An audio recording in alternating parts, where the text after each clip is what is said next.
吧。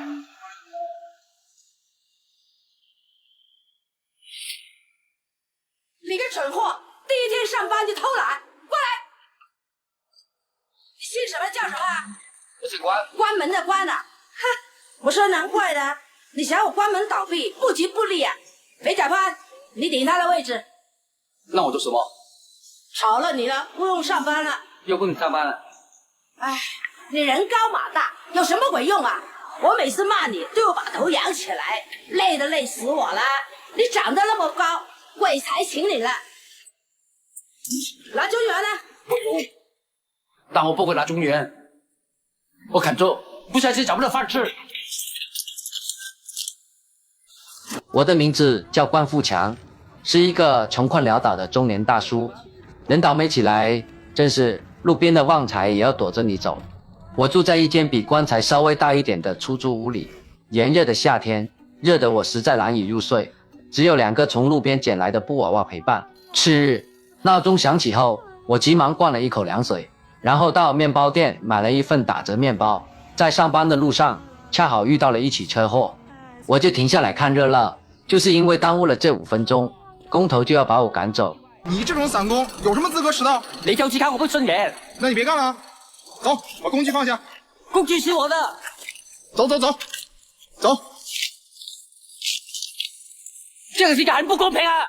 那你去阎王爷那儿投诉我呀。无奈之下，我只能回到出租屋，对着2个布娃娃自娱自乐。我把锅拿到。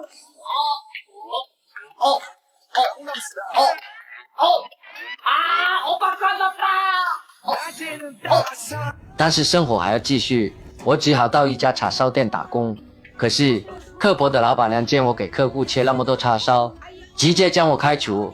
没了工作也要先填饱肚子，于是我又去买打折面包。可这次面包店老板却告诉我，面包涨价了6块8。是啊，加价了。谢谢。我回到出租屋后，只能继续对着2个布娃娃抱怨：该来的没地方住，切叉烧的没叉烧吃，不对的没炒鱿鱼。抱怨归抱怨，生活还要继续。于是我拿出报纸准备找工作。一则新闻引起了我的注意：富商骨灰被盗，妻子花天价赎回。于是我趁着夜色偷偷溜进了墓园，看着有钱人的墓碑，不由赞叹道：这就是豪宅。生的时候住大宅，死了之后也住大王。随后我便找了一个顺眼的灵位，可没想到有钱人的墓碑也这么结实，用凿子也撬不开。再次观察确认四下无人后，我直接举起锤子将对方的墓碑敲烂。随后我如法炮制，又拿到2个骨灰坛，才离开墓园。回家以后，我就把3人的骨灰坛摆在了床头。我并不是一个不怕鬼的人，于是就从报纸上学着画了一道驱邪治鬼的符咒，顺便给自己的锤子开了光。开光！开光！开光！开光！开光！开光！开光！叮铃铃，叮铃铃，把肉吃的，肉猪的。可是事情跟我想象的不一样，就在我向骨灰坛的后人要钱的时候，他却不想买账。这个骨灰坛我们不熟了，你拿去用吧。喂，他可是你老伴儿。是啊，现在好了，不用每年那么辛苦，山高水远去拜祭，多轻松啊！你不要就扔进海里，电话没来电显示，你找不到我。一气之下，我就把老家伙的骨灰倒进了马桶。做完这一切以后，我也累了，打算休息一会。可就在我快要睡着的时候，怪事发生了。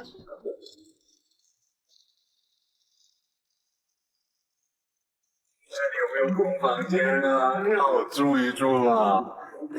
什么房啊？无家可归3年了。此时我猛然惊醒，才意识到外面敲门的并不是人，原来是我倒掉了老鬼的骨灰，空下了骨灰坛。许多无家可归的孤魂野鬼想要住进来，我自然不能向这群死鬼妥协，直接丢出了开过光的锤子。他们果然全都被吓走。就在此时，我的电话又响了起来，原来是有人想要赎回骨灰坛。我们约好在一个面馆相见。